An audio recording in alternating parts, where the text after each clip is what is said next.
नमस्कार भावा बहिणीनं, मस्त असा जवळा करायला लागले बघा. जेवताना तोंडी लावायला कढई तापली की मग ह्याच्यात काय करायचं, एक पोहे खायच्या चमच्याभर तेल टाकून घ्यायचं चांगलं तापलेल्या कढईमध्ये. मग आपण आधीच होतं बघा जवळा धुवून घेतलेला होता.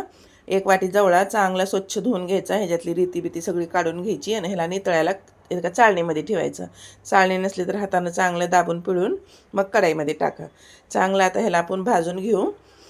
जावळा का नाही 4-5 मिनटं भाजला की मग ह्याच्यामध्ये आपण मिरची घालून घेऊ.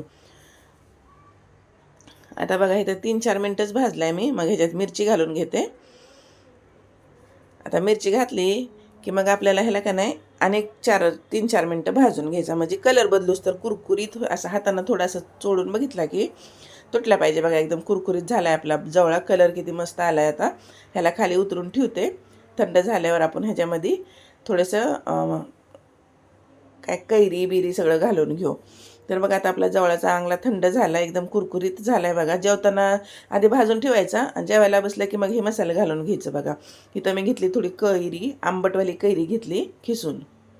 तरी 2 चमचे असेल बघा ही कैरी. इथं थोडीशी कोथिंबीर घ्यायची आणि टमॅटो अर्धा घेतला आहे. टमॅटोच्या बिया काढून घेतल्यात. टमॅटोच्या बिया असल्यावर मऊ पडतं आहे ना, त्याच्यासाठी. इथं अर्धा कांदा घालून घेतला आहे, चिरून घेतलेला होता. हे आपण कांदा आधी घालून घेऊ जवळ्यामध्ये. जवळा आधी भाजून ठेवायचा. थंड झाल्यावर जेवताना बसायला लागला की मग हे असं सगळं घालून घ्यायचं बघा. थोडी कैरी घाला, टमॅटो घाला, थोडी कोथिंबीर घालून घ्यायची. कोथिंबीर जास्त चिरलेली तर शिल्लक ठेवली बघा मी. आता ह्याच्यात काय करायचं, आपण जिरं पावडर बघा एकदम थोडीशी घालून घ्यायला लागले. चाट मसाला असला तर चाट मसाला घालून घ्या.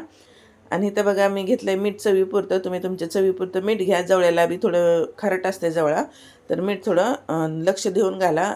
मिरची पावडर घातली बघा तिखटवाली ह्याच्यामध्ये अर्धा चमचा. मस्त असं आता ह्याला मिक्स करून घेऊ. जवळा चांगला स्वच्छ धुवायचा बरं का, रीती सगळी काढून घ्यायची त्याची. मग हातानं पिळ्यान मग भाजून घ्या. एकदा नक्की करून बघा. धन्यवाद.